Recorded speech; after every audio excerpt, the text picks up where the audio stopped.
নমস্কার। শুরু করছি আজকের গল্প অমর কথাশিল্পী শরৎচন্দ্র চট্টোপাধ্যায়ের হরিলক্ষ্মী। গল্পটি মূলত নারী কেন্দ্রিক। অমর কথাশিল্পীর অমর লেখনীতে তৎকালীন পল্লী সমাজের নিম্নবর্ণীয় অসহায় দরিদ্র মানুষের উপর বিত্তশালী উচ্চ বর্ণীয়দের উৎপীড়ন ও নারীর অবস্থানের একটি চিত্র আমরা দেখতে পাই। পাশাপাশি দেখতে পাই বিত্তশালী স্বার্থান্বেষী মানুষের সুখের স্বর্গ।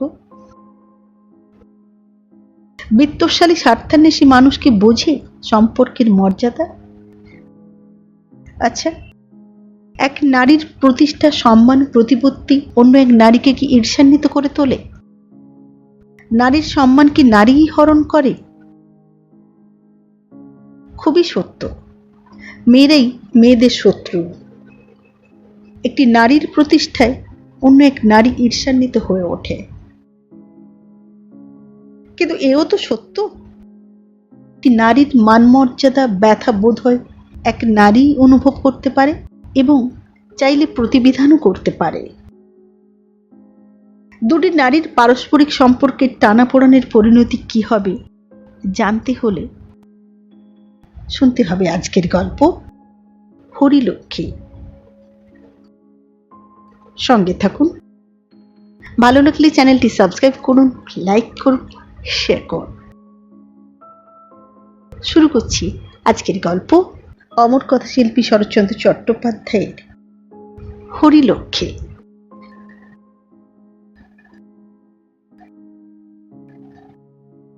যাহা লইয়া এই গল্পের উৎপত্তি তাহা ছোট, তথাপি এই ছোট ব্যাপারটুকু অবলম্বন করিয়া হরিলক্ষ্মীর জীবনে যাহা ঘটিয়া গেল তাহা ক্ষুদ্রও নহে, তুচ্ছও নহে।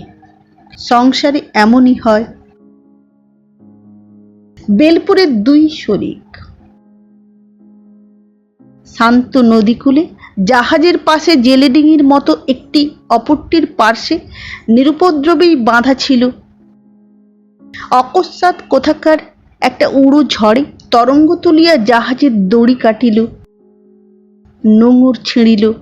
এক মুহূর্তে ক্ষুদ্র তরুণী কি করিয়া যে বিধ্বস্ত হইয়া গেল তাহার হিসাব পাওয়াই গেল না। বেলপুর তালুকটুকু বড় ব্যাপার নয়। উঠিতে বসিতে প্রজা ঠেঙাইয়া 1000-12 উপরে উঠে না। কিন্তু 15.5 আনার অংশীদার শিবচরণের কাছে 2 পাই অংশের বিপিন বিহারীকে যদি জাহাজের সঙ্গে জেলেডিঙির তুলনায় করিয়া থাকি তো বোধ করি অতিশয়োক্তির অপরাধ করি নাই। দূর হইলেও জ্ঞাতি এবং 6-7 পুরুষ পূর্বে ভদ্রাসন উভয়ের একত্রই ছিল। কিন্তু আজ একজনের ত্রিতল অট্টালিকা গ্রামের মাথায় চড়িয়াছে এবং অপরের জীর্ণ গৃহ দিনের পর দিন ভূমিসজ্জা গ্রহণের দিকেই মনোনিবেশ করিয়াছে। তবু এমনি ভাবে দিন কাটিতেছিল এবং এমনি করিয়াই তো বাকি দিনগুলো বিপিনের সুখে দুঃখে নির্বিবাদেই কাটিতে পারিত। কিন্তু যে মেঘখণ্ডটুকু উপলক্ষ করিয়া অকালে ঝঞ্ঝা উঠিয়া সমস্ত বিপর্যস্ত করিয়া দিল তাহা এইরূপ। 15.5 আনার অংশীদার শিবচরণের হঠাৎ পত্নী বিয়োগ ঘটিলে বন্ধুরা কহিলেন, 40-41 কি আবার একটা বয়স? তুমি আবার বিবাহ করো। শত্রুপক্ষীয়রা শুনিয়া হাসিল, কহিল, 40 তো শিবচরণের 40 বছর আগে পার হয়ে গেছে। অর্থাৎ কোনোটাই সত্য নয়। আসল কথা, বড়বাবুর দিব্য গৌরবর্ণ নাদুস নুদুস দেহ, সুপুষ্ট মুখের পরে রুমির চিহ্ন মাত্র নাই। যথাকালে দাড়ি গোঁফ না গজানোর সুবিধা হয়তো কিছু আছে, কিন্তু অসুবিধাও বিস্তর।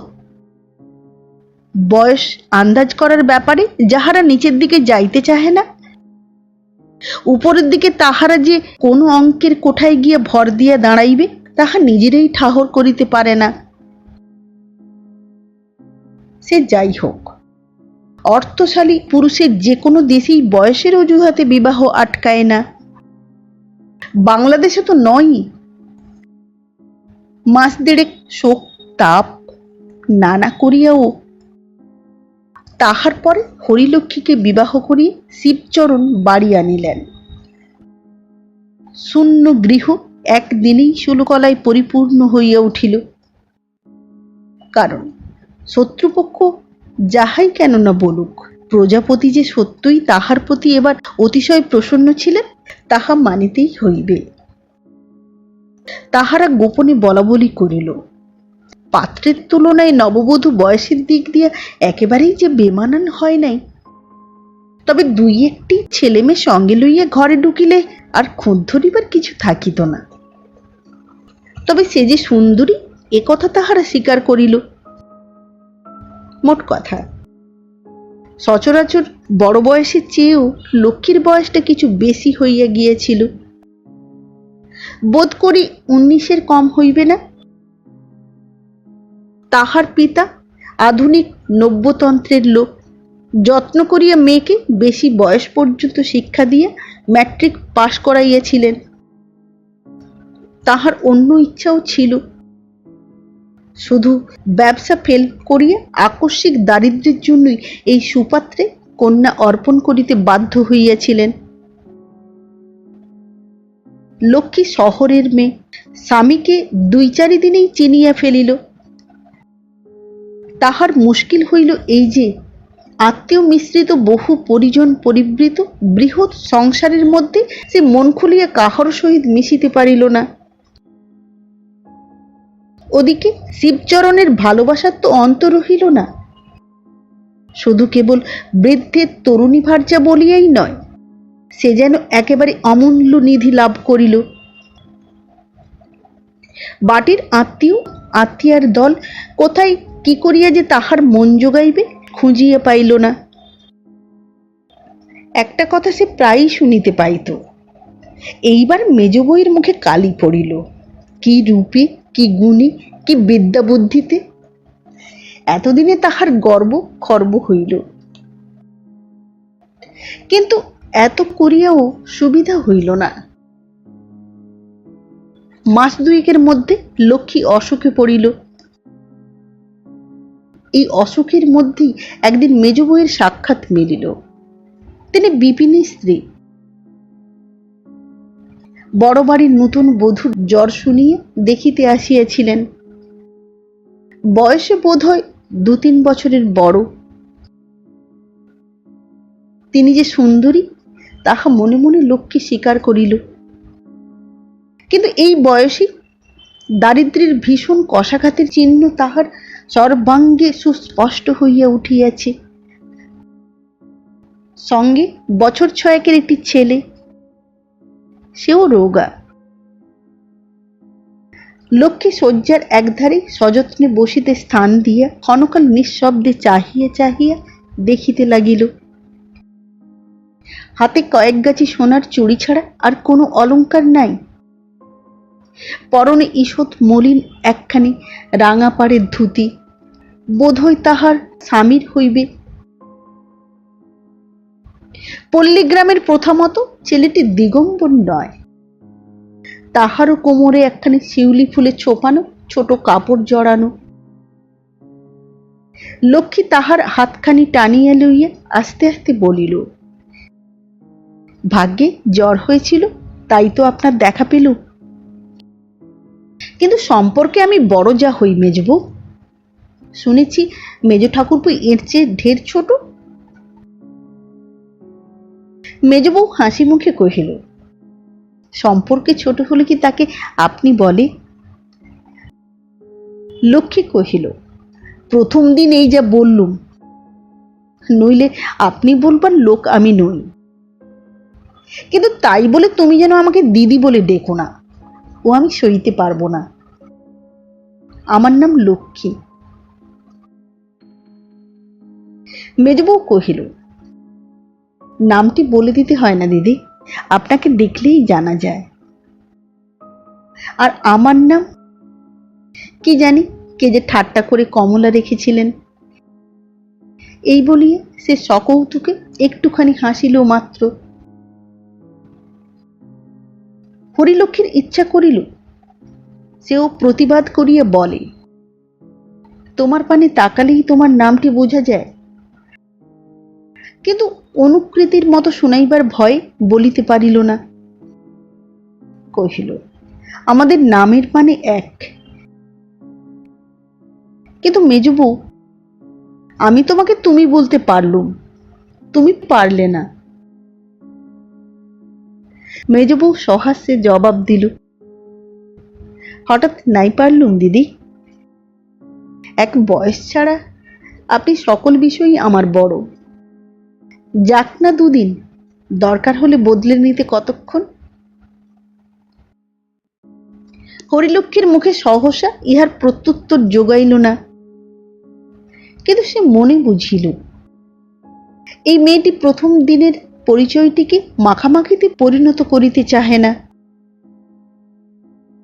কিন্তু কিছু একটা বলিবার পূর্বে মেজবউ উঠিবার উপক্রম করিয়া কহিল, এখন তাহলে উঠি দিদি, কাল আবার। লক্ষ্মী বিস্ময়াপন্ন হইয়া বলিল, এখনই যাবে কিরকম, একটু বসো। মেজবউ কহিলেন, আপনি হুকুম করলে তো বসতেই হবে, কিন্তু আজ যাই দিদি, ওর আসবার সময় হলো। এই বলিয়া সে উঠিয়া দাঁড়াইল এবং ছেলের হাত ধরিয়া যাইবার পূর্বে সহস্র বদনে কহিল, আসি দিদি, কাল একটু সকাল সকাল আসবো, কেমন? এই বলিয়া ধীরে ধীরে বাহির হইয়া গেল। বিপিনের স্ত্রী চলিয়া গেলে হরিলক্ষ্মী সেই দিকে চাহিয়া চুপ করিয়া পড়িয়া রহিল। এখন জ্বর ছিল না, কিন্তু গ্লানি ছিল। তথাপি কিছুক্ষণের জন্য সমস্ত সে ভুলিয়া গেল। এতদিন সমস্ত গ্রাম ঝাঁটাইয়া কত বউ ঝিঝি আসিয়াছে তাহার সংখ্যা নাই, কিন্তু পাশের বাড়ির দরিদ্র ঘরের এই বধূর সহিত তাহাদের তুলনাই হয় না। তাহারা যাচিয়া আসিয়াছে, উঠিতে চাহে না, আর বসিতে বলিলে তো কথাই নাই। সে কত প্রগল্ভতা, কত বাচালতা, মনোরঞ্জন করিবার কত কি লজ্জাকর প্রয়াস। ভারাক্রান্ত মন তাহার মাঝে মাঝে বিদ্রোহী হইয়া উঠিয়াছে। কিন্তু ইহাদেরই মধ্য হইতে অকস্মাৎ কে আসিয়া তাহার রোগ সজ্জায় মুহূর্ত কয়েকের তরে নিজের পরিচয় দিয়া গেল। তাহার বাপের বাড়ির কথা জিজ্ঞাসা করিবার সময় হয় নাই, কিন্তু প্রশ্ন না করিয়াও লক্ষ্মী কি জানি কেমন করিয়া অনুভব করিল তাহার মতো সে কিছুতেই কলিকাতার মেয়ে নয়। পল্লী অঞ্চলে লেখাপড়া জানে বলিয়া বিপিনের স্ত্রীর একটা খ্যাতি আছে। লক্ষ্মী ভাবিল, খুব সম্ভব বউটি সুর করিয়া রামায়ণ মহাভারত পড়িতে পারে, কিন্তু তাহার বেশি নহে। যে পিতা বিপিনের মতো দিন দুঃখীর হাতে মেয়ে দিয়াছে, সে কি আর মাস্টার রাখিয়া স্কুলে পড়াইয়া পাশ করাইয়া কন্যা সম্প্রদান করে নাই? উজ্জ্বল শ্যাম, ফর্সা বলা চলে না, কিন্তু রূপের কথা ছাড়িয়ে দিয়েও শিক্ষা, সংসর্গ, অবস্থা কিছুতেই তো বিপিনের স্ত্রী তাহার কাছে দাঁড়াইতে পারে না। কিন্তু একটা ব্যাপারে লক্ষ্মীর নিজেকে যেন ছোট মনে হইল, তাহার কণ্ঠস্বর সে যেন গানের মতো, আর বলিবার ধরনটি একেবারে মধু দিয়া ভরা, এতটুকু জরিমা নাই। কথাগুলি যেন সে বাড়ি হইতে কণ্ঠস্থ করিয়া আসিয়াছিল, এমনি সহজ। কিন্তু সবচেয়ে যে বস্তু তাহাকে বেশি বিদ্ধ করিল, সে ওই মেয়েটির দূরত্ব। সে যে দরিদ্র ঘরের বধূ তাহা মুখে না বলিয়াও এমন করিয়াই প্রকাশ করিল যেন ইহাই তাহার স্বাভাবিক, যেন এছাড়া আর কিছু তাহাকে কোনো মতেই মানাইত না। দরিদ্র কিন্তু কাঙাল নয়, এক পরিবারের বধূ, একজনের পীড়ায় আরেকজন তাহার তত্ত্ব লইতে আসিয়াছে, ইহার অতিরিক্ত লেশমাত্র অন্য উদ্দেশ্য নাই। সন্ধ্যার পরে স্বামী দেখিতে আসিলে হরিলক্ষ্মী নানা কথার পরে কহিল, আজ ও বাড়ির মেজবউ ঠাকুরুনকে দেখলাম। শিবচরণ কহিল, কাকে? বিপিনের বউকে? লক্ষ্মী কহিল, হ্যাঁ, আমার ভাগ্য সুপ্রসন্ন। এতকাল পরে আমাকে নিজেই দেখতে এসেছিলেন, কিন্তু মিনিট পাঁচেকের বেশি বসতে পারলেন না, কাজ আছে বলে উঠে গেলেন। শিবচরণ কহিল, কাজ? আরে ওদের দাসী আছে না চাকর আছে? বাসন মাজার থেকে হাঁড়ি ঠেলা পর্যন্ত। কই, তোমার মতো শুয়ে বসে গায়ে ফুঁ দিয়ে কাটাক তো দেখি। এক ঘটি জল পর্যন্ত আর তোমাকে গড়িয়ে খেতে হয় না। নিজের সম্বন্ধে এইরূপ মন্তব্য হরিলক্ষ্মীর অত্যন্ত খারাপ লাগিল, কিন্তু কথাগুলো নাকি তাহাকে বাড়াইবার জন্যই, লাঞ্ছনার জন্য নহে, এই মনে করিয়া সে রাগ করিল না। বলিল, শুনেছি নাকি মেজবউর বড় গুমর, বাড়ি ছেড়ে কোথাও যান না? শিবচরণ কহিল, যাবে কোত্থেকে? হাতে কগাছি চুড়ি ছাড়া তো আর ছাইও নেই। লজ্জায় মুখ দেখাতে পারে না। হরিলক্ষ্মী একটুখানি হাসিয়া বলিল, লজ্জা কিসের? দেশের লোক কি ওর গায়ে জড়োয়া গয়না দেখবার জন্য ব্যাকুল হয়ে আছে, না দেখতে না পেলে ছিছি করে? শিবচরণ কহিল, জড়োয়া গয়না? আমি যা তোমাকে দিয়েছি কোন শালার বেটা তা চোখে দেখেছে? পরিবারকে আজ পর্যন্ত দুগাছি চুড়ি ছাড়া আর কিছু গড়িয়ে দিতে পারলি নে?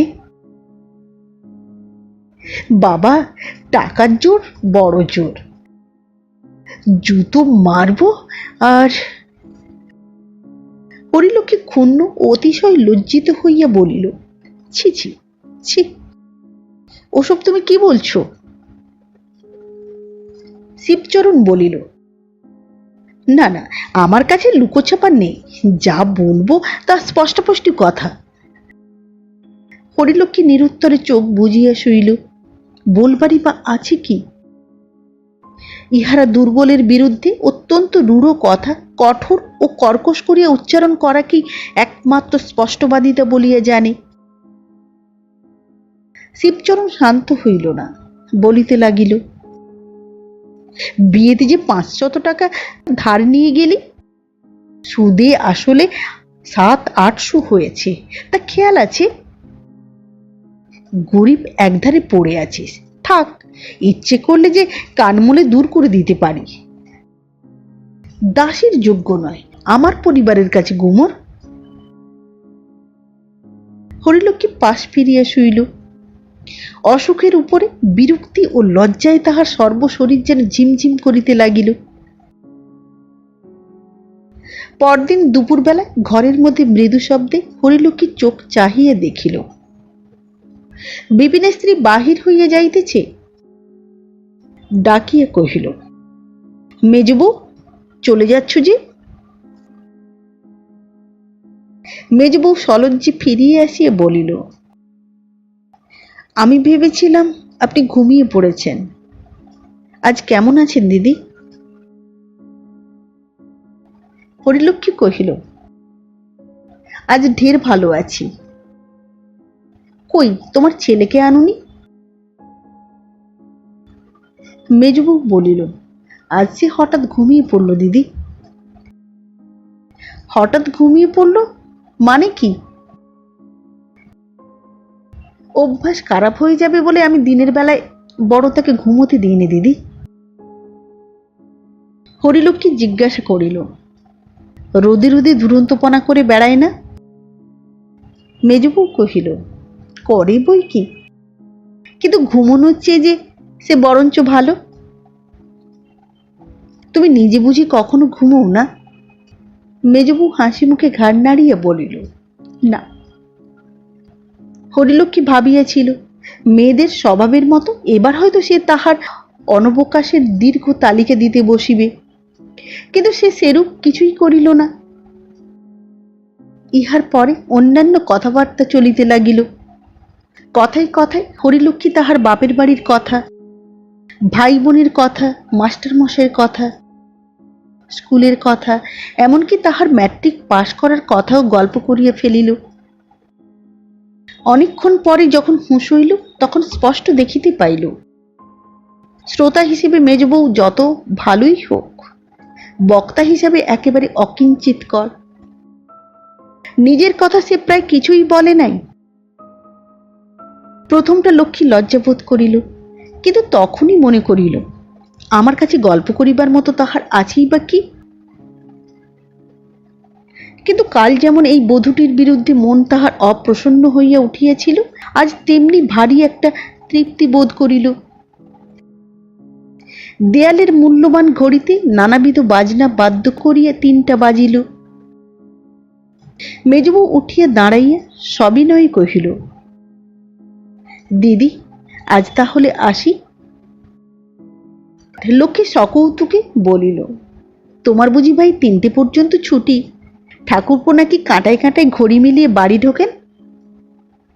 মেজবউ কহিল, আজ তিনি বাড়িতে আছেন। আচ্ছা, আজ কেন তবে আরেকটু বসো না? মেজবউ বলিল, না। কিন্তু যাবার জন্য পা বাড়াইল না। আস্তে আস্তে বলিল, দিদি, আপনার কত শিক্ষা দীক্ষা, কত লেখাপড়া, আমি পাড়া গাঁয়ের মেয়ে। তোমার বাপের বাড়ি বুঝি পাড়া গাঁয়ে? হ্যাঁ দিদি, সে একেবারে অজ পল্লী গ্রামে। না বুঝে কাল হয়তো কি বলতে কি বলে ফেলেছি, কিন্তু অসম্মান করার জন্যে নয়। আপনি আপনি যে দিব্যি করতে বলবেন দিদি। হরিলক্ষ্মী আশ্চর্য হইয়া কহিল, সে কি মেজবউ, তুমি তো আমাকে এমন কোনো কথাই বলনি। মেজবউ এ কথার প্রত্যুত্তরে আর একটা কথাও কহিল না। কিন্তু আসি বলিয়া পুনশ্চ বিদায় লইয়া যখন সে ধীরে ধীরে বাহির হইয়া গেল, তখন কণ্ঠস্বর যেন তাহার অকস্মাৎ আরেক রকম শোনাইল। রাত্রিতে শিবচরণ যখন কক্ষে প্রবেশ করিল তখন হরিলক্ষ্মী চুপ করিয়া শুইয়াছিল। মেজবউয়ের শেষের কথাগুলো আর তাহার স্মরণ ছিল না। দেহ অপেক্ষাকৃত সুস্থ, মনও শান্ত প্রসন্ন ছিল। শিবচরণ জিজ্ঞাসা করিল, কেমন আছো বড়বউ? লক্ষ্মী উঠিয়া বসিয়া কহিল, ভালো আছি তো। শিবচরণ কহিল, সকালের ব্যাপার জানো তো? বাছাধনকে ডাকিয়ে এনে সকলের সামনে এমনি করকে দিয়েছি যে জন্মে ভুলবে না। আমি বেলপুরে শিবচরণ। হ্যাঁ। হরিলক্ষ্মী ভীত হইয়া কহিল, কাকে গো? শিবচরণ কহিল, বিপ্নেকে আর কাকে? ডেকে বলে দিলাম, তোমার পরিবার আমার পরিবারের কাছে জাঁক করে তাকে অপমান করে যায়, এত বড় আস্পর্ধা! পাজি নচ্ছর ছোট লোকের মেয়ে, তার ন্যাড়া মাথায় ঘোল ঢেলে গাধায় চড়ি গায়ের বার করে দিতে পারি, জানিস? হরিলক্ষ্মীর রোগ ক্লিষ্ট মুখ একেবারে ফ্যাকাশে হইয়া গেল। বলো কি গো? শিবচরণ নিজের বুকে তাল ঠুকিয়ে সদর্বে বলিতে লাগিল, এ গাঁয়ের জজ বলো, ম্যাজিস্ট্রেট বলো আর দারোগা পুলিশ বলো, সব এই শর্মা। মরণ কাঠি জীবন কাঠি এই হাতে। তুমি বলো, কাল যদি না বিপ্নের বউ এসে তোমার পা টেপে, তো আমি লাটু চৌধুরীর ছেলেই নই। বিপ্নের বধূকে সর্বসমক্ষে অপমানিত ও লাঞ্ছিত করিবার বিবরণ ও ব্যাখ্যায় লাটু চৌধুরীর ছেলে অকথা কুকথার আর শেষ রাখিল না। আর তাহারই সম্মুখে স্তব্ধ নির্নিমেষ চক্ষুতে চাহিয়া হরিলক্ষ্মীর মনে হইতে লাগিল, ধরিত্রী দ্বিধা হও। দ্বিতীয় পক্ষে তরুণী ভার্যার দেহ রক্ষার জন্য শিবচরণ কেবলমাত্র নিজের দেহ ভিন্ন, আর সমস্তই দিতে পারিত। হরিলক্ষ্মী সেই দেহ বেলপুরে সারিতে চাহিল না। ডাক্তার পরামর্শ দিলেন হাওয়া বদলাইবার। শিবচরণ 15.5 আনার মর্যাদা মতো ঘটা করিয়া হাওয়া বদলানোর আয়োজন করিল। যাত্রার শুভ দিনে গ্রামের লোক ভাঙিয়া পড়িল। আসিল না কেবল বিপিন ও তাহার স্ত্রী। বাহিরে শিবচরণ যাহা না বলিবার তাহা বলিতে লাগিল, এবং ভিতরে বড় পিসি উদ্দাম হইয়া উঠিলেন। বাহিরেও ধোঁয়া ধরিবার লোকাভাব ঘটিল না, অন্তঃপুরেও তেমনি পিসিমার চিৎকারের আয়তন বাড়াইতে যথেষ্ট স্ত্রীলোক জুটিল। কিছুই বলিল না শুধু হরিলক্ষ্মী। মেজবউয়ের প্রতি তাহার ক্ষোভ ও অভিমানের মাত্রা কাহারও অপেক্ষায় কম ছিল না। সে মনে মনে বলিতে লাগিল, তাহার বর্বর স্বামী যত অন্যায় করিয়া থাক, সে নিজে তো কিছু করে নাই। কিন্তু ঘরের ও বাহিরের যেসব মেয়েরা আজ চেঁচাইতেছিল, তাহাদের সহিত কোন সূত্রেই কণ্ঠ মিলাইতে তাহার ঘৃণা বোধ হইল। যাইবার পথে পালকির দরজা ফাঁক করিয়া লক্ষ্মী উৎসুক চক্ষুতে বিপিনের জীর্ণ গৃহের জানালার প্রতি চাহিয়া রহিল, কিন্তু কাহারও ছায়াটুকুও তাহার চোখে পড়িল না। কাশীতে বাড়ি ঠিক করা হইয়াছিল, তথাকার জল বাতাসের গুণে নষ্ট স্বাস্থ্য ফিরিয়া পাইতে লক্ষ্মীর বিলম্ব হইল না। মাস চারেক পরে যখন সে ফিরিয়া আসিল, তাহার দেহের কান্তি দেখিয়া মেয়েদের গোপন ঈর্ষার অবধি রহিল না। হিম ঋতু আগত প্রায়। দুপুর বেলায় মেজবউ চিররুগ্ন স্বামীর জন্য একটা পশমের গলাবন্ধ বুনিতেছিল। অনতি দূরে বসিয়া ছেলে খেলা করিতেছিল, সেই দেখিতে পাইয়া কলরব করিয়া উঠিল, মা, জ্যাঠাইমা। মা হাতের কাজ ফেলিয়া তাড়াতাড়ি একটা নমস্কার করিয়া লইয়া আসন পাতিয়া দিল। স্মিত মুখে প্রশ্ন করিল, শরীর নিরাময় হয়েছে দিদি? লক্ষ্মী কহিল, হ্যাঁ হয়েছে, কিন্তু না হতেও তো পারত মেজবউ, না ফিরতেও তো পারতাম, অথচ যাবার সময় একটিবার খোঁজও নিলে না। সমস্ত পথটা তোমার জানালার পানে চেয়ে চেয়ে গেলাম, একবার ছায়াটুকু চোখে পড়ল না।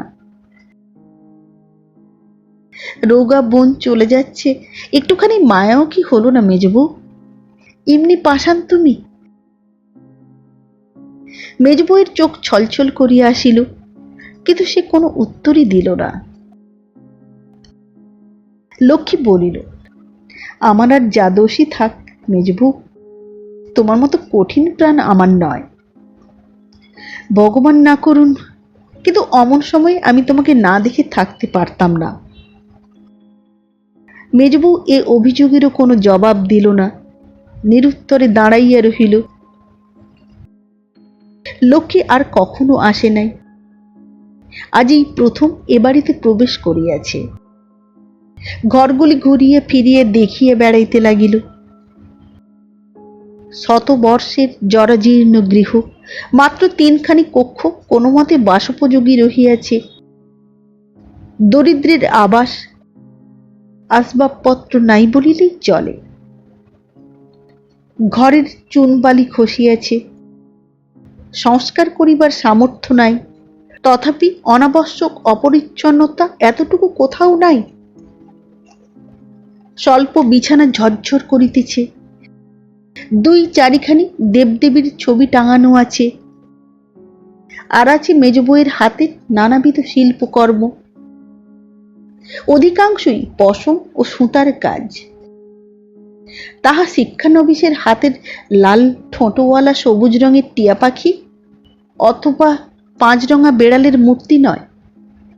মূল্যবান ফ্রেমে আঁটা লাল, নীল, বেগুনি, ধূসর পাউশুটে নানা বিচিত্র রঙের সমাবেশে পশমে বোনা ওয়েলকাম, আসুন, বসুন অথবা বানান ভুল গীতার শ্লোকার্থও নয়।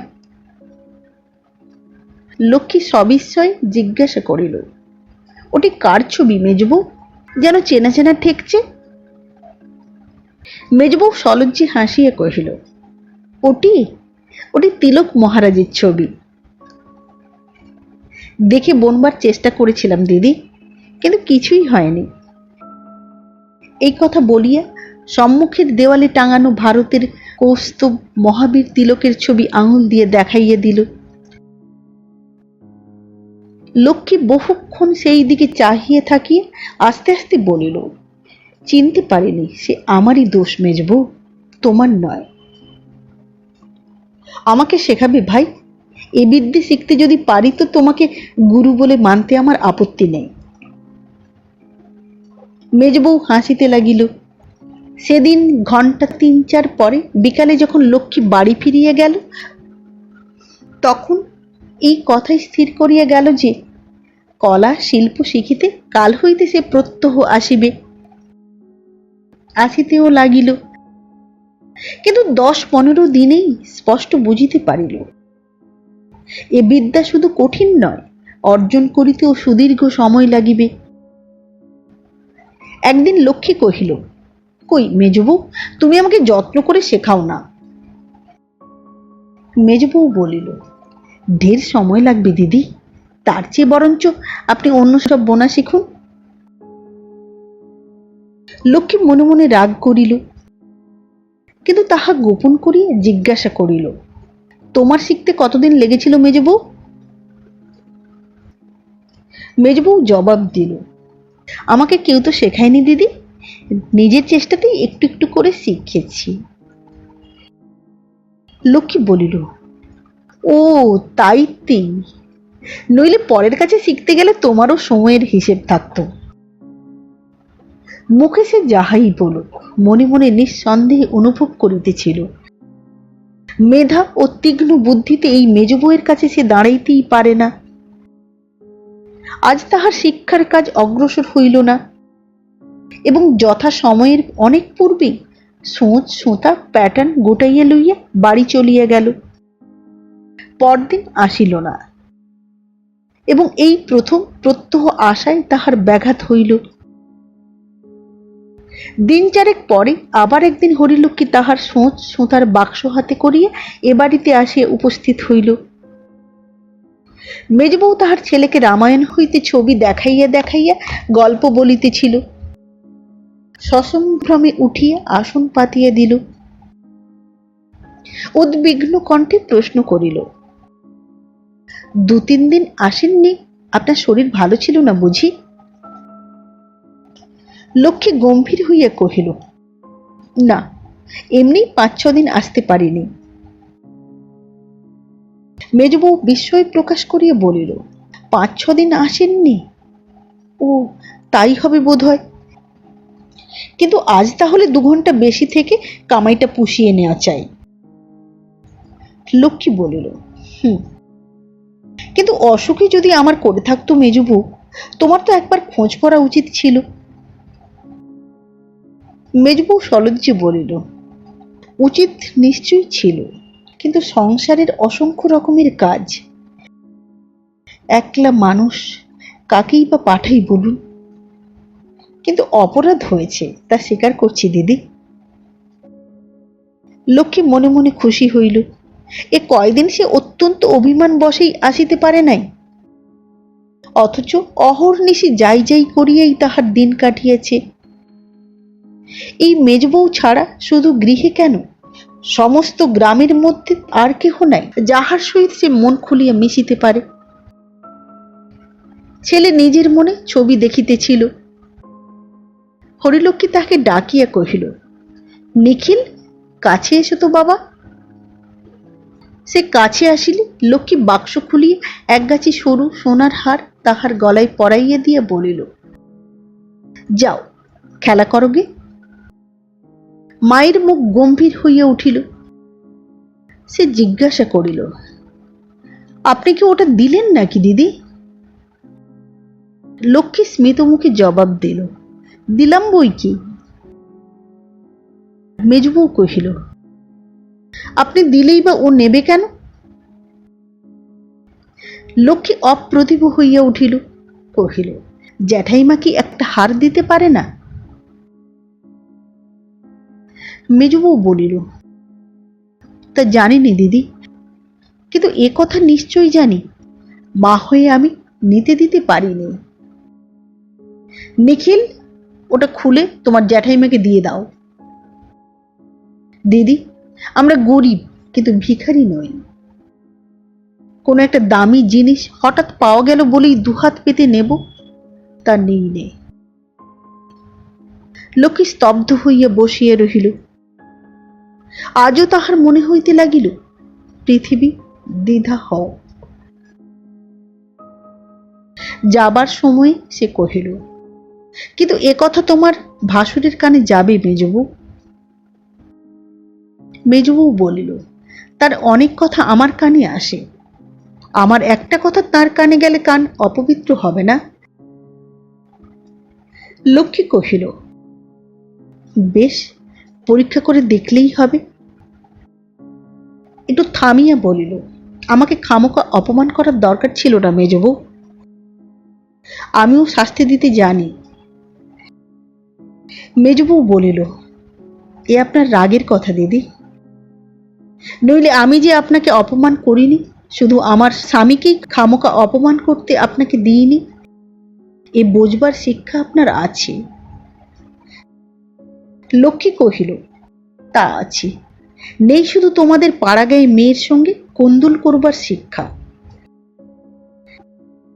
মেজবউ এই কটূক্তির জবাব দিল না, চুপ করিয়া রহিল। লক্ষ্মী চলিতে উদ্যত হইয়া বলিল, ওই হারটুকুর দাম যাই হোক, ছেলেটাকে স্নেহবশেই দিয়েছিলাম মেজবউ, তোমার স্বামীর দুঃখ দূর হবে ভেবে দিইনি। মেজবউ, বড়লোক মাত্রই গরিবকে শুধু অপমান করে বেড়ায়, এইটুকুই কেবল শিখে রেখেছ। ভালোবাসতে যে পারে এ তুমি শেখোনি, শেখা দরকার, তখন কিন্তু গিয়ে হাতে পায়ে পড়ো না।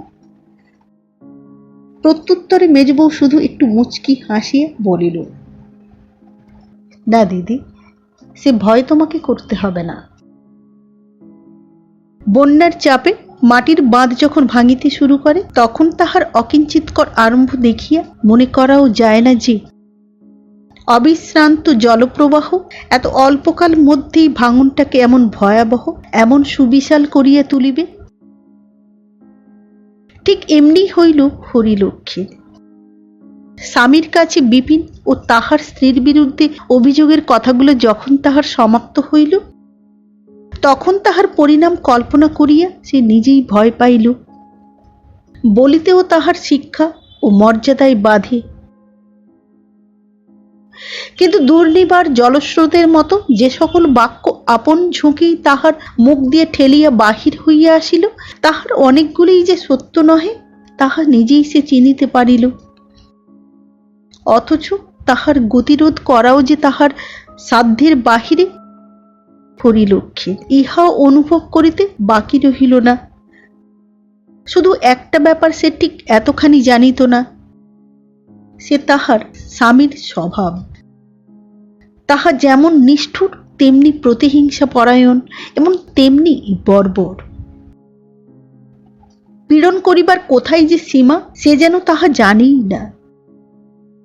আজ শিবচরণ আস্ফালন করিল না, সমস্তটাই শুনিয়া শুধু কহিল, আচ্ছা, মাস ছয়েক পরে দেখুন, বছর ঘুরবে না, সে ঠিক। অপমান লাঞ্ছনার জ্বালা হরিলক্ষ্মীর অন্তরে জ্বলিতেই ছিল। বিপিনের স্ত্রী ভালোরূপ শাস্তি ভোগ করে তাহা সে যথার্থই চাহিতেছিল। কিন্তু শিবচরণ বাহিরে চলিয়া গেলে তাহার মুখের এই সামান্য কয়েকটা কথা বারবার মনের মধ্যে আবৃত্তি করিয়া লক্ষ্মী মনের মধ্যে আর স্বস্তি পাইল না। কোথায় যেন কি একটা ভারী খারাপ হইল, এমনি তাহার বোধ হইতে লাগিল। দিন কয়েক পরে কি একটা কথা প্রসঙ্গে হরিলক্ষ্মী হাসি মুখে স্বামীকে জিজ্ঞাসা করিল, ওদের সম্বন্ধে কিছু করছো নাকি? কাদের সম্বন্ধে? বিপিন ঠাকুরপোদের সম্বন্ধে। শিবচরণ নিস্পৃহভাবে কহিল, কি বা করব, আর কি বা করতে পারি? আমি তো সামান্য ব্যক্তি বই তো না। হরিলক্ষ্মী উদ্বিগ্ন হইয়া উঠিল, এ কথার মানে? শিবচরণ বলিল, মেজ বৌমা বলে থাকেন কিনা, রাজত্বটা তো আর বটঠাকুরের নয়, ইংরেজ গভর্নমেন্টের।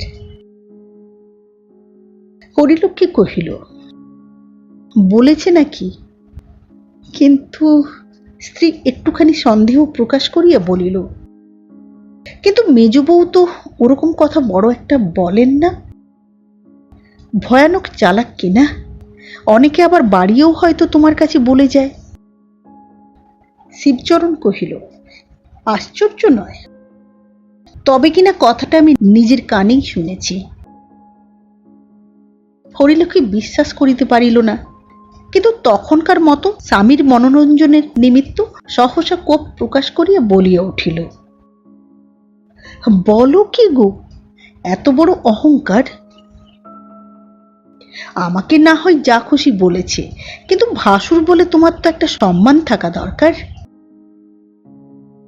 শিবচরণ বলিল, হিন্দুর ঘরে এই তো 5 জনে মনে করে, লেখাপড়া জানা বিদ্বান মেয়ে মানুষ কিনা।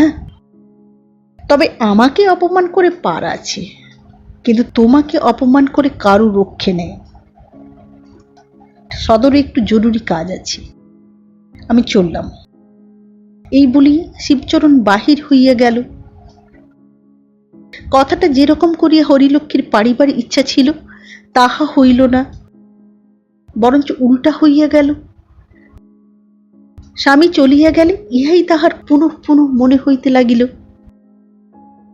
সদরে গিয়া শিবচরণ বিপিনকে ডাকাইয়া আনিয়া কহিল, 5-7 বছর থেকে তোমাকে বলে আসছি বিপিন, গোয়ালটা তোমার সরাও।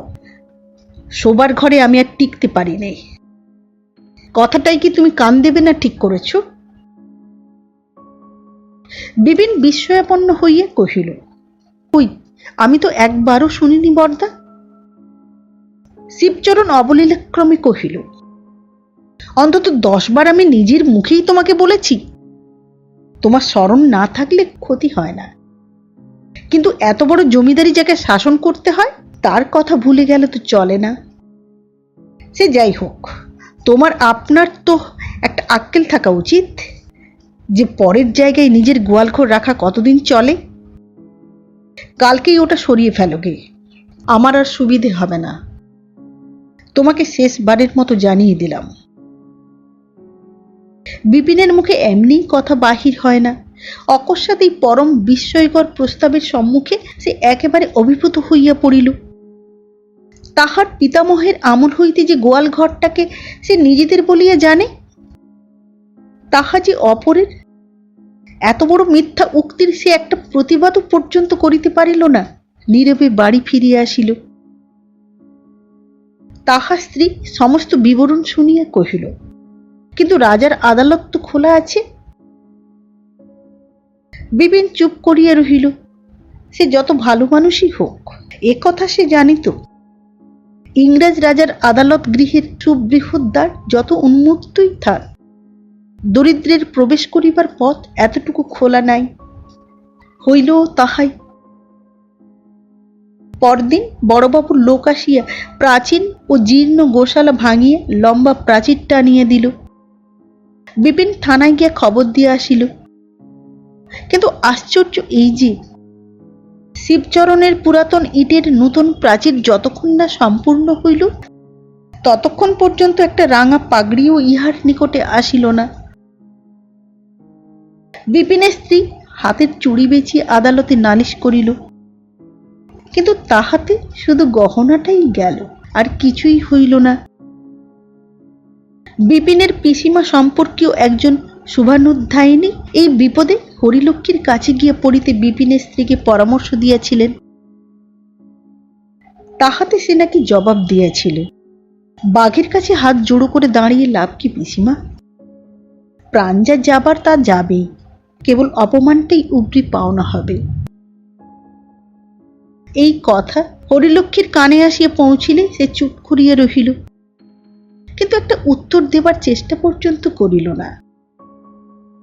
পশ্চিম হইতে ফিরিয়া অবধি শরীর তাহার কোনো দিনই সম্পূর্ণ সুস্থ ছিল না। এই ঘটনার মাসখানেকের মধ্যে সে আবার জ্বরে পড়িল। কিছুকাল গ্রামেই চিকিৎসা চলিল, কিন্তু ফল যখন হইল না, তখন ডাক্তারের উপদেশ মতো পুনরায় তাহাকে বিদেশ যাত্রার জন্য প্রস্তুত হইতে হইল। নানাবিধ কাজের তাড়ায় এবার শিবচরণ সঙ্গে যাইতে পারিল না, দেশেই রহিল।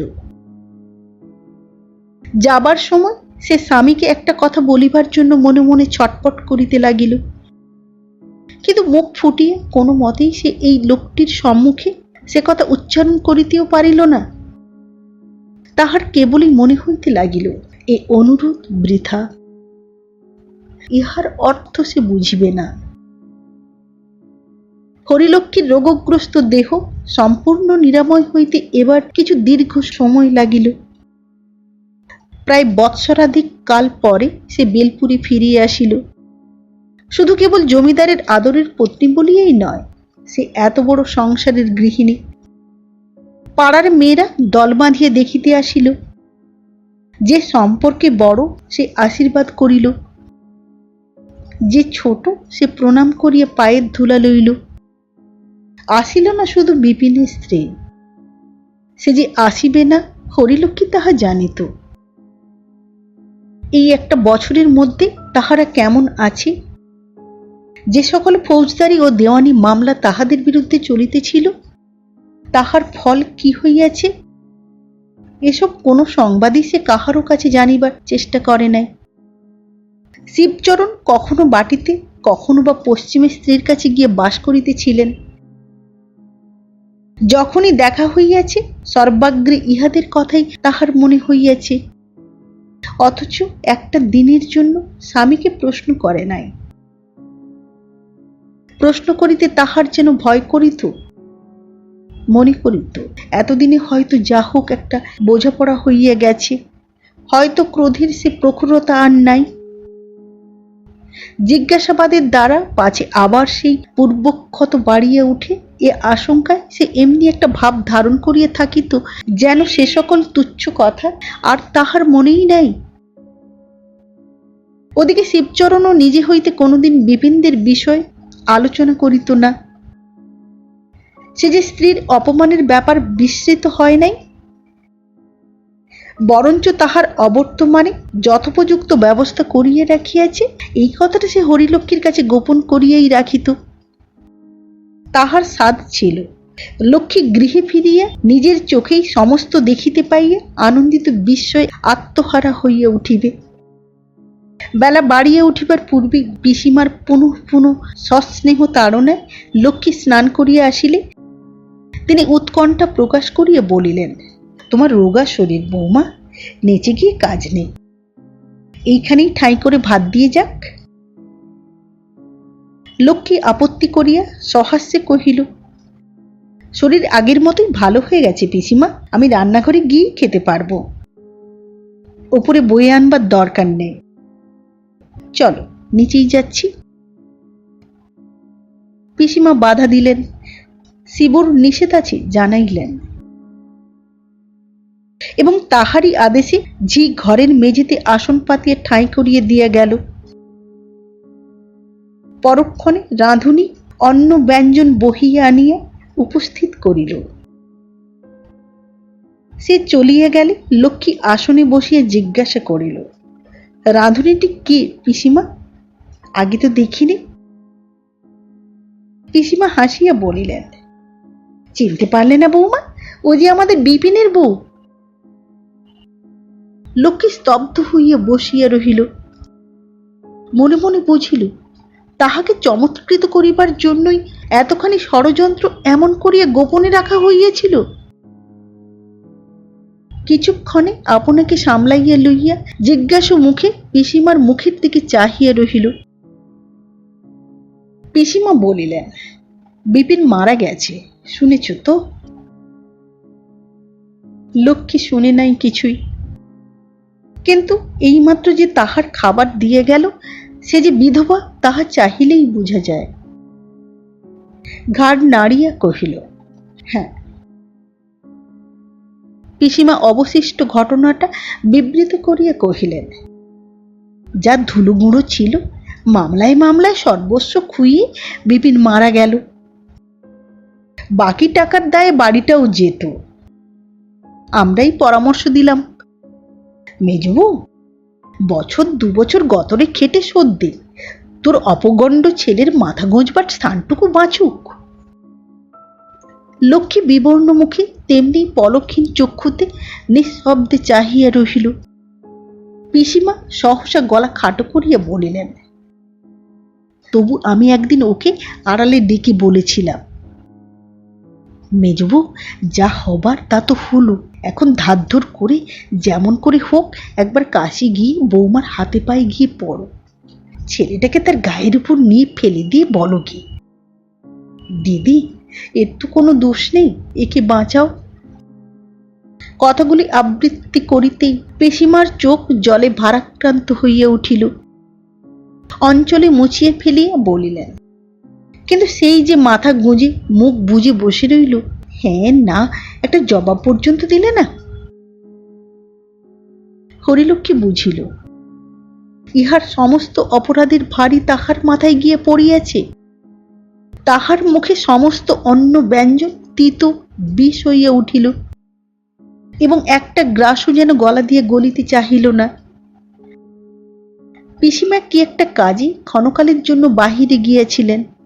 তিনি ফিরিয়া আসিয়া খাবারের অবস্থা দেখিয়ে চঞ্চল হইয়া উঠিলেন।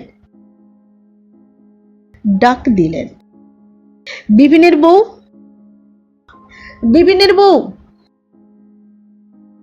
বিপিনের বউ দ্বারের বাহিরে আসিয়া দাঁড়াইতেই তিনি ঝংকার দিয়া উঠিলেন। তাহার মুহূর্ত পূর্বের করুণা চক্ষু নিমেষে কোথায় উবিয়া গেল। তীক্ষ্ণ স্বরে বলিয়া উঠিলেন, এমন তাচ্ছিল্য করে কাজ করলে তো চলবে না বিপিনের বউ। বৌমা একটা দানা মুখে দিতে পারলে না, এমনিই রেঁধেছ। ঘরের বাহির হইতে এই তিরস্কারের কোনো উত্তর আসিল না, কিন্তু অপরের অপমানের ভারে, লজ্জায় ও বেদনায় ঘরের মধ্যে হরিলক্ষ্মীর মাথা হেঁট হইয়া গেল। পিসিমা পুনশ্চ কহিলেন, চাকরি করতে এসে জিনিসপত্র নষ্ট করে ফেললে চলবে না বাছা। আরো 5 জনে যেমন করে কাজ করে তোমাকেও তেমনি করতে হবে, তা বলে দিচ্ছি। বিপিনের স্ত্রী এবার আস্তে আস্তে বলিল, প্রাণপণে সেই চেষ্টাই তো করি পিসিমা, আজ হয়তো কিরকম হয়ে গেছে। এ বলিয়া সে নিচে চলিয়া গেল। লক্ষ্মী উঠিয়া দাঁড়াইবা মাত্র পিসিমা হাই হাই করিয়া উঠিলেন। লক্ষ্মী মৃদুকণ্ঠে কহিল, কেন দুঃখ করছো পিসিমা? আমার দেহ ভালো নেই বলেই খেতে পারলাম না। মেজ বউয়ের রান্নার ত্রুটি ছিল না।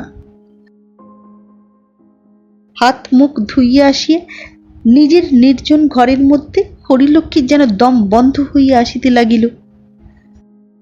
সর্বপ্রকার অপমান সহিয়াও বিপিনের স্ত্রীর হয়তো ইহার পরেও এই বাড়িতে চাকরি করা চলিতে পারে, কিন্তু আজকের পরে গৃহিণীপনার পণ্ডশ্রম করিয়া তাহার নিজের দিন চলিবে কি করিয়া? মেজ বউয়ের একটা সান্ত্বনা তবু বাকি আছে, তাহা বিনা দোষে দুঃখ সহার সান্ত্বনা, কিন্তু তাহার নিজের জন্য কোথায় কি অবশিষ্ট রহিল? রাত্রিতে স্বামীর সহিত কথা কহিবে কি? হরিলক্ষ্মী ভালো করিয়া চাহিয়া দেখিতেও পারিল না। আজ তাহার মুখের একটা কথায় বিপিনের স্ত্রীর সকল দুঃখ দূর হইতে পারিত, কিন্তু নিরুপায় নারীর প্রতি যে মানুষ এত বড় শোধ লইতে পারে, তাহার পৌরুষে বাঁধে না। তাহার কাছে ভিক্ষা চাহিবার হীনতা স্বীকার করিতে কোনো মতেই লক্ষ্মীর প্রবৃত্তি হইল না। শিবচরণ ঈষৎ হাসিয়া প্রশ্ন করিল, মেজ বৌমার সঙ্গে হলো দেখা? বলি, কেমন রাঁধছে? হরিলক্ষ্মী জবাব দিতে পারিল না। তাহার মনে হইল এই লোকটি তাহার স্বামী এবং সারা জীবন ইহারই ঘর করিতে হইবে। মনে করিয়া তাহার মনে হইল পৃথিবী দ্বিধা হও। পরদিন সকালে উঠিয়াই লক্ষ্মী দাসীকে দিয়ে পিসিমাকে বলিয়া পাঠাইল তাহার জ্বর হইয়াছে, সে কিছুই খাইবে না। পিসিমা ঘরে আসিয়া জেরা করিয়া লক্ষ্মীকে অতিষ্ঠ করিয়া তুলিলেন। তাহার মুখের ভাবে ও কণ্ঠস্বরে তাহার কেমন যেন সন্দেহ হইল, কি একটা গোপন করিবার চেষ্টা করিতেছে। কহিলেন, কিন্তু তোমার তো সত্যি অসুখ করেনি বৌমা? লক্ষ্মী মাথা নাড়িয়া জোর করিয়া বলিল, আমার জ্বর হয়েছে, আমি কিচ্ছু খাবো না। ডাক্তার আসিলে তাহাকে দ্বারের বাহির হইতে লক্ষ্মী বিদায় করিয়া দিয়ে বলিল, আপনি তো জানেন আপনার ওষুধে আমার কিছুই হয় না, আপনি যান। শিবচরণ আসিয়া অনেক কিছু প্রশ্ন করিল, কিন্তু একটা কথার উত্তর পাইল না। আরো 2-3 দিন যখন এমনি করিয়া কাটিয়া গেল, তখন বাড়ির সকলেই যেন কেমন অজানা আশঙ্কায় উদ্বিগ্ন হইয়া উঠিল। সেদিন বেলা প্রায় 3য় প্রহর। লক্ষ্মী স্নানের ঘর হইতে নিঃশব্দে মৃদু পদে প্রাঙ্গণের একধার দিয়া উপরে যাইতেছিল। পিসিমা রান্নাঘরের বারান্দা হইতে দেখিতে পাইয়া চিৎকার করিয়া উঠিলেন, দেখো বৌমা, দেখো বিপিনের বউয়ের কাজ দেখো। হ্যাঁ মেজবউ, শেষকালে চুরি শুরু করলে? হরিলক্ষ্মী কাছে গিয়ে দাঁড়াইল। মেজবউ মেঝের উপর নির্বাক অধোমুখে বসিয়া, একটা পাত্রে অন্ন ব্যঞ্জন গামছা ঢাকা দেওয়া, সম্মুখে রাখা। পিসিমা দেখাইয়া বলিলেন, তুমি বলো বৌমা, এত ভাত তরকারি একটা মানুষে খেতে পারে? ঘরে নিয়ে যাওয়া হচ্ছে ছেলের জন্যে, অথচ বারবার করে মানা করে দেওয়া হয়েছে। শিবচরণের কানে গেলে আর রক্ষে থাকবে না, ঘাড় ধরে দূর করে তাড়িয়ে দেবে। বৌমা, তুমি মনিব, তুমি এর বিচার করো। এই বলিয়া পিসিমা যেন একটা কর্তব্য শেষ করিয়া হাঁপ ফেলিয়া বাঁচিলেন। তাহার চিৎকার শব্দে বাড়ির চাকর দাসী লোকজন যে যেখানে ছিল তামাশা দেখিতে ছুটিয়া আসিয়া দাঁড়াইল। আর তাহারই মধ্যে নিঃশব্দে বসিয়া ও বাড়ির মেজ বউ ও তাহার কর্ত্রী এ বাড়ির গৃহিণী এত ছোট এত তুচ্ছ বস্তু লইয়া এত বড় কদর্য কাণ্ড বাঁধিতে পারে, লক্ষ্মীর তাহা স্বপ্নের অগোচর। অভিযোগের জবাব দিবে কি? অপমানে অভিমানে লজ্জায় সে মুখ তুলিতেই পারিল না। লজ্জা অপরের জন্য নয়, সে নিজের জন্যই। চোখ দিয়া তাহার জল পড়িতে লাগিল। তাহার মনে হইল এত লোকের সম্মুখে সেই যেন ধরা পড়িয়া গেছে এবং বিপিনের স্ত্রী তাহার বিচার করিতে বসিয়াছে। মিনিট 2-3 এমনি ভাবে থাকিয়া সহসা প্রবল চেষ্টায় লক্ষ্মী আপনাকে সামলাইয়া লইয়া কহিল, পিসিমা, তোমরা সবাই এ ঘর থেকে একবার যাও। তাহার ইঙ্গিতে সকলে প্রস্থান করিলে লক্ষ্মী ধীরে ধীরে মেজ বউয়ের কাছে গিয়ে বসিল। হাত দিয়া তাহার মুখ তুলিয়া ধরিয়া দেখিল তাহারও 2 চোখ বহিয়া জল পড়িতেছে। কহিল, মেজ বউ, আমি তোমার দিদি। এই বলিয়া নিজের অঞ্চল দিয়া তাহার অশ্রু মুছাইয়া দিল। নমস্কার। হরিলক্ষ্মী গল্পটি পাঠ করে শোনালাম। পরিবেশনকালীন ভুল ত্রুটি নিজ গুণে ক্ষমা করবেন। ভালো লাগলে চ্যানেলটি সাবস্ক্রাইব করুন, লাইক করুন, শেয়ার করুন। আবার দেখা হবে আগামী পর্বে একটি নতুন গল্প নিয়ে। আজকের মতো নমস্কার।